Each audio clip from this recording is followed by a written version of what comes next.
What is up, sports fans? It is Fry here, back talking about the 2018 NBA Finals today. About half an hour ago, I just polished up and published my 2018 NBA Finals preview, big 1,700-word article on sportsbyfry.com. So I thought there's no better time than now for me to record my thoughts on what I think is going to happen in the finals. We're about 24 hours away, a bit over 24 hours away from Game 1 tipping off. Literally, as I sat down to record this, news broke that Iggy's been ruled out for Game 1. Kevin Love's status is still a bit up in the air, so I'll talk more about both those guys in a little bit. Everything about the Cavs and Warriors, and break down just exactly what we can expect over the next fortnight in the NBA. So for the fourth straight year, we're back where we all thought we would be. We've got the Cavs versus the Dubs in the pretty epic rivalry, actually. There's only been 6 teams in NBA history, including these two, who've made 4 straight NBA Finals. The Lakers and Celtics are the only other teams who've played each other during these streaks. I think they, what's the word I'm looking for? They overlapped. There it is. They overlapped for a couple of years in there, but yeah, it's a pretty rare feat that we can see these two teams pretty much laying waste to the rest of the league. Before I touch on these two teams, I just quickly want to talk about Boston and Houston. Imagine if one of those two teams had have won Game 7. The whole narrative around this season and the whole narrative about these finals would have been completely different. It kind of sucks. As a Cavs fan, obviously, I'm happy Cleveland's in, but both those guys just kind of shat the bed with Game 7 in their own building and missed what could have been a really awesome opportunity to go to the finals. They combined, get this, to shoot 14 from 83 in Game 7 from the three-point line, the Rockets and the Celtics, so they only really have themselves to blame, and as a result, for the 4th straight year, it might seem a bit boring for some, but I kind of like the fact that the Cavs and Warriors are playing each other again.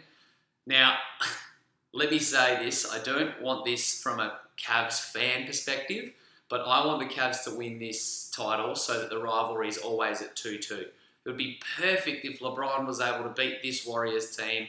They can have 2 wins. The Warriors have 2 wins, and this epic rivalry can then just fade as the next chapter ushers on in.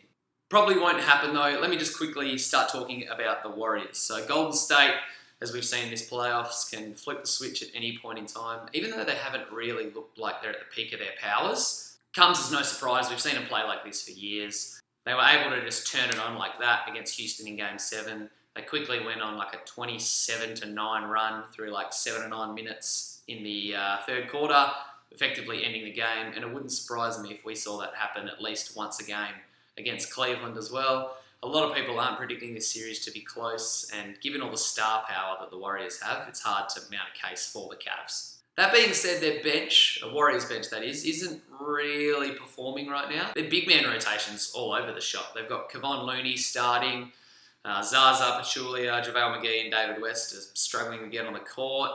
They're trying to kind of go smaller, and I understand some of these lineup changes were enforced to try and combat what the Rockets were throwing at them, but yeah, I'm not fully convinced that their bench, guards and big men, is going to have an amazing series, and that kind of makes them a little bit vulnerable. One of the big things will be the health of Andre Iguodala, who I already mentioned is out for Game 1. He's shown in the past that he can at least make life tough for LeBron. He's not going to stop him, especially this version of LeBron, but Iggy can definitely hold his own, and it's very, very important that he's able to play some key minutes defending LeBron, because otherwise you're going to rely on Draymond and KD to shut down the king, and if they're called upon for a lot of defensive responsibility, then it eats away at what they can do offensively, and that's really where Golden State needs them to be producing. Like I said though, I don't think anyone guarding LeBron's going to stop him at the moment. We might honestly be watching the best individual playoffs of all time with LeBron this year. Imagine if he just went on another blitz and won. Anyway, I don't want to get too caught up in hypotheticals. LeBron James is going to play amazing in the next 4 to 7 games, there's no doubt about it, but a lot of the stories around the chances that Cleveland has of winning the title doesn't revolve around LeBron, funnily enough.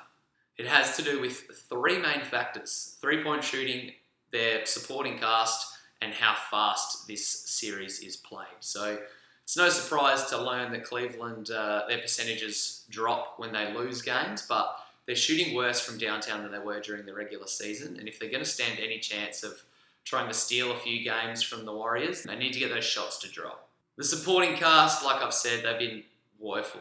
throughout this playoffs. Jeff Green had his 2 good games in games 6 and 7, which kind of stunned everyone, including Jeff Green, I'm sure. Nice dude, not great basketballer, especially in the playoffs. He's just seems to cycle through and burn teams year by year.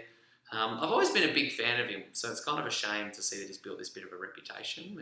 And he could have 1 or 2 nice games in this series, but I don't think he's going to be a massive factor.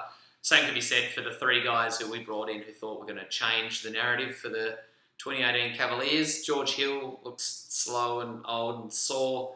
Jordan Clarkson is just a shittier version of J.R. Smith, who's not playing well either. And Larry Nance can't get onto the court because he's almost a carbon copy of Tristan Thompson. And Tristan Thompson's trusted by the Cavs after the hours and the work that he's put in over the last 4 years. So, yeah, I'm not really confident of the Cavs supporting cast, obviously.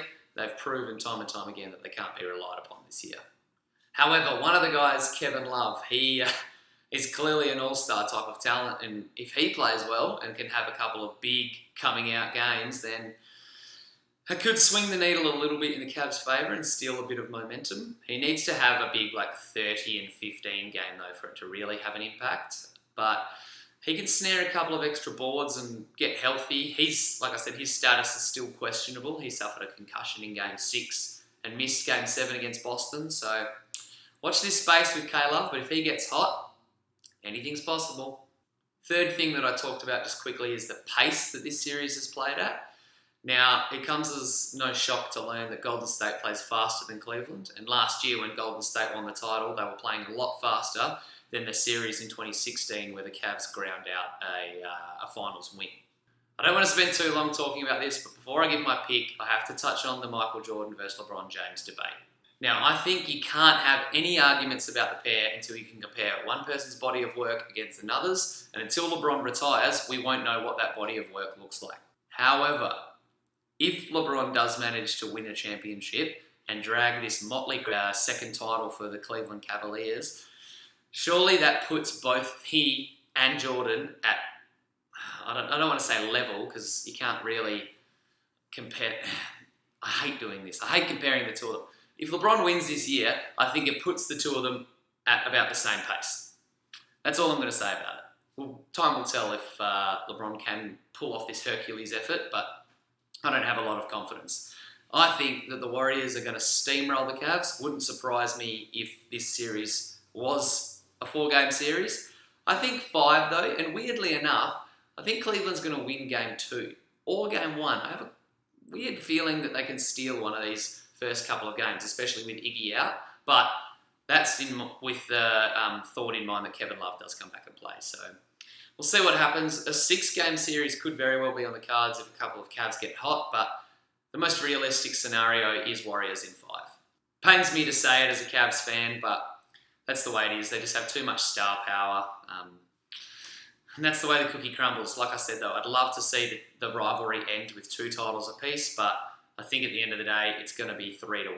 And my pick for Finals MVP is actually Steph Curry. He hasn't had a nuclear finals. He's had some cool moments in the playoffs, but the dude doesn't have a reputation for delivering on the biggest stage. So with Kevin Durant garnering all the attention and Clay just standing in the corner spotting up doing Clay things, I think Curry will be the one that goes bananas, and as a result, he'll win the Finals MVP.